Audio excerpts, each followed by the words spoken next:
పిత పుత్ర పవిత్రాత్మ నామమున ఆమేన్. ప్రియ స్నేహితులారా, మీ అందరికీ దేవుని యొక్క ఆశీస్సులను తెలియజేస్తూ ఫిబ్రవరి 19వ తారీఖు గురువారం తపస్కాలం 2వ రోజు. ఈరోజు బైబిల్ పఠనాలు. మొదటి పఠనము ద్వితీయోపదేశకాండం 30వ అధ్యాయం 15వ వచనం నుండి 20వ వచనం వరకు. భక్తి కీర్తన 1వ కీర్తన 1వ వచనం నుండి 6వ వచనం వరకు. సువార్త పఠనం లూకా సువార్త 9వ అధ్యాయం 22వ వచనం నుండి 25వ వచనం వరకు.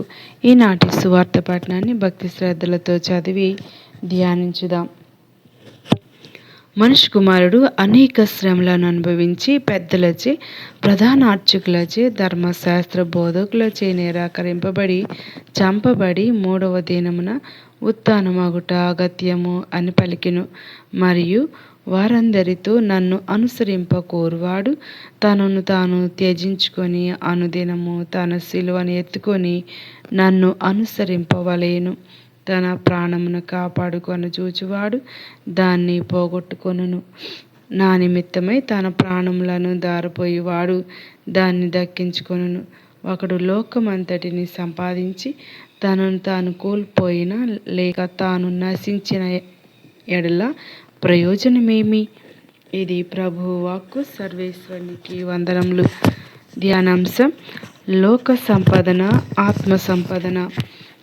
ఈ జీవితంలో మంచి నిర్ణయాలు మంచి ఫలితాలు తెస్తాయి. చెడు నిర్ణయాలు నాశనాన్ని, వినాశనాన్ని, శాపాన్ని మోసుకువస్తాయి. అందుకే ప్రతి మనిషి జీవితానికి నిర్ణయం తీసుకోవడానికి వెచ్చించే సమయం చాలా విలువైనది. ఈనాటి మొదటి పఠనంలో దేవుడు మోషే ద్వారా ఇజ్రాయేలు ప్రజలకు నిర్ణయ పరీక్ష పెడుతూ ఉన్నాడు. దేవుని ఎన్నుకొని ఆయన ఆజ్ఞలను పాటిస్తే జీవం, లేకుంటే మరణం. మేలును కీడును, జీవమును మరణమును నేను మీ ముందు ఉంచుచున్నాను. ద్వితీయోపదేశకాండం 30వ అధ్యాయం 15వ వచనం అని బహు నిర్విద్వంగా బోధిస్తూ ఉన్నాడు. సువార్త పఠనంలో ప్రభు తాను అనుభవించబోయే శ్రమలను గురించి శిష్యులతో సంభాషించటం వింటూ ఉన్నాం. ప్రభు శ్రమలను ధ్యానిస్తూ ఆయనను మనం కూడా మన సిలువను ఎత్తుకొని అనుసరించాలని పిలుపునిస్తూ ఉన్నారు. తనను అనుసరించేవారు ఎలాంటి కష్టాలకైనా సిద్ధ మనస్కులై ఉండి ప్రభువును అనుసరిస్తే దేవుని దీవెనలు యోగ్యులవుతారు అని ప్రభు సందేశమిస్తూ ఉన్నారు. కట్టగడుగు ఉన్నవాడే రక్షణ పొందగలడు. మత్తయి సువార్త 24వ అధ్యాయం 13వ వచనం. ఒకడు లోకమంతటిని సంపాదించి తనను తాను కోల్పోయినా లేక తాను నాశనమైన ఎడల ప్రయోజనమేమి? లూకా సువార్త 9వ అధ్యాయం 35వ వచనం 25వ వచనం. ఈ లోకపు ప్రాణమునకు ఆరాటపడువాడు ఈ లోక సంబంధిగానే ఉంటాడు. తమ ప్రాణాలను దేవుని కోసం తృణప్రాయంగా విడువగలిగిన వాడే పేతురు, పౌలు, ఇతర వేద సాక్షుల వలె నిజమైన క్రైస్తవుడు. ఈ లోక సంపదలకై ఆరులు చాచుచు ఆరాటపడుచు దేవాలయమునకు, దేవకార్యములకు దూరమై నీవు సంపాదించిన దాన్ని నీ చివరి గడియలో ఎక్కడికి మోసుకొని పోగలవు? చివరకు నీ పాడే నీ మోసేవాడు కూడా తన లాభం ఆలోచించే రోజుల్లో నీ నిత్య జీవ ప్రాప్తికై అవరోధమవుతున్న ఈ లోక సంపదలకై ఆరాటం వృధా అని తెలుసుకో. దేవుని సన్నిధిని కోరుకో. అందుకే దేవునితో కలిసి జీవించి ఆయన జీవం పొందినట్లు మన నిర్ణయాలను చేద్దాం. లోక సంపదలను కోల్పోయిన దేవుని సంపాదించుకొని జీవిద్దాం. దేవుని వరాలను, ఫలాలను నిండుగా మెండుగా పొందుకుందాం. ప్రభు ఈనాడు మనతో ముచ్చటిస్తున్నటువంటి విషయం ఏమిటి అంటే, ఈ లోకాన్ని సంపాదించి ఆత్మను కోల్పోయిన లాభం ఏమి? అంతేకాదు, నన్ను అనుసరింప కోరువాడు తను తాను త్యజించుకొని అనుసరింపవలెనని వాక్యం సెలవిస్తూ ఉంది. ప్రియ స్నేహితులారా, మరి చాలా లోతైన అర్థాలను ఇస్తూ ఉంటుంది. క్రైస్తవుడంటే ఎవరు? యేసును అనుసరించడం అంటే ఏంటి? ఇలాంటి ఒక గొప్ప విషయాలను మనం ధ్యానించుదాం. మనుష్య కుమారుడు బాధలు అనుభవించాలి. యేసు తన శిష్యులకు ముందుగానే చెప్తూ ఉన్నారు. ఆయనకు ఘనత, రాజ్యం, గౌరవం ముందుగా రావు. ముందు బాధ, తిరస్కారం, సిలువ వస్తాయి. మనకు ఒక ముఖ్యమైన సత్యం, దేవుని మార్గం ఎప్పుడూ సుఖ మార్గం కాదు. మన జీవితం చూసుకుంటే మన మంచితనం అర్థం చేసుకోరు, మన న్యాయం తిరస్కరింపబడుతుంది, మన ప్రేమను అపహాస్యం చేస్తారు, కుటుంబంలో కూడా ఒంటరితనం ఉంటుంది. ఆ సమయంలో మనం ఏమనుకుంటాం? దేవుడు నాతో లేడు. కానీ ఈ వాక్యం చెబుతుంది, బాధల్లో ఉన్నప్పుడు దేవుడు దూరంగా లేడు, ఆయనతోనే నువ్వు నడుస్తూ ఉన్నావు. సిలువ వచ్చిన జీవితం దేవుని విడిచిన జీవితం కాదు, దేవుడు నడిపిస్తున్న జీవితం.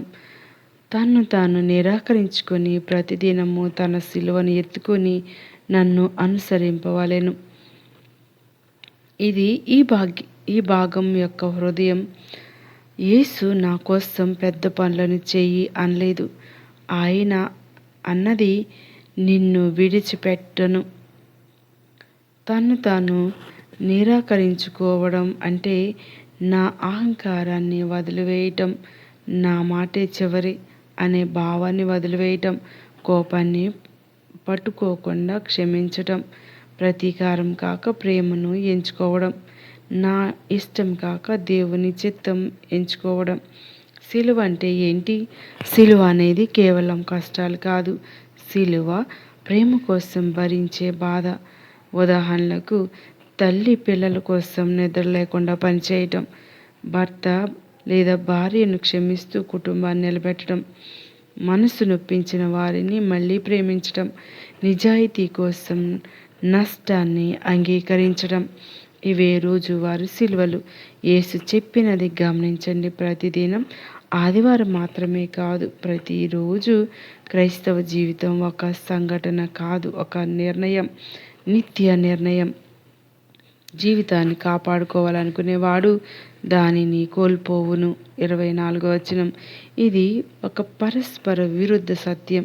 మనకు సహజంగా సౌఖ్యంగా ఉండాలి, భద్రంగా ఉండాలి, గౌరవం ఉండాలి, నష్టం వద్దు.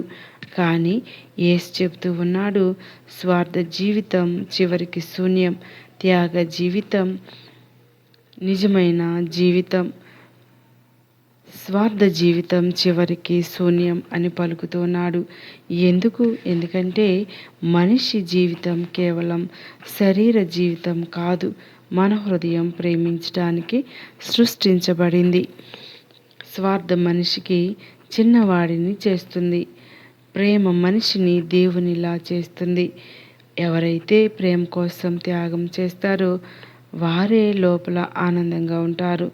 లోకమంతా సంపాదించి ఆత్మను కోల్పోతే ప్రయోజనమేమి? ఇది అత్యంత గంభీరమైన ప్రశ్న. మన కాలంలో డబ్బు, స్థానం, పేరు, ఫోను, ఇల్లు, సౌకర్యాలు ఇవి జీవిత లక్ష్యంగా మారిపోయాయి. కానీ యేసు అడుగుతూ ఉన్నాడు, నీ హృదయము శాంతిలో ఉందా? నీ మనస్సు దేవునికి దగ్గరగా ఉందా? నీ ఆత్మ బ్రతికే ఉందా అని. మనిషి బయట విజయం సాధించి లోపల ఖాళీగా ఉండొచ్చు. చాలామంది నవ్వుతారు కానీ శాంతి లేదు, మాట్లాడతారు కానీ ప్రేమ లేదు, జీవిస్తారు కానీ జీవితం లేదు. ఆత్మను కోల్పోవడం అంటే దేవునితో సంబంధం కోల్పోవడం. మన జీవితానికి పిలుపు. ఈరోజు యేసు మనలను అడుగుతూ ఉన్నాడు, నువ్వు నన్ను కేవలం నమ్ముతూ ఉన్నావా, లేక నన్ను అనుసరిస్తూ ఉన్నావా? నమ్మడం సులభం, అనుసరించడం త్యాగం. క్రైస్తవుడు అంటే చర్చికి వెళ్ళేవాడు కాదు, ప్రార్థన చేసేవాడు మాత్రమే కాదు, యేసులా జీవించడానికి ప్రయత్నించేవాడు. కళ్ళు మూసుకొని ప్రార్థన చేద్దాం. ప్రభు అయిన యేసయ్య, నా సౌఖ్య జీవితం కోసం కాదు, నీ మార్గంలో నడవటానికి ధైర్యం ఇవ్వు. నా అహంకారాన్ని విడిచిపెట్టి వినయం ఇవ్వు. నన్ను నొప్పించిన వారిని క్షమించే హృదయం ఇవ్వు. ప్రతిరోజు నా సిలువను ఎత్తుకునే బలం